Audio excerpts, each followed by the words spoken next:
Hello to all friends. Welcome to this channel.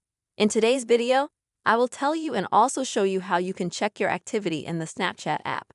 Friends, please put your likes under this video, be sure to write already comments, and also don't forget to subscribe to our channel. So, let's get to our topic. And open up the Snapchat app. Go to your profile. And then at the top, click on the gear to go to Settings.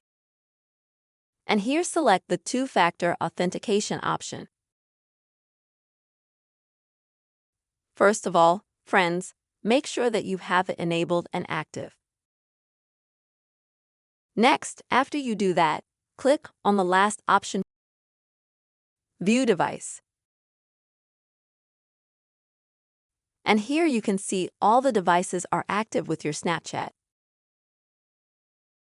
That is, all the devices from which you have accessed your Snapchat page.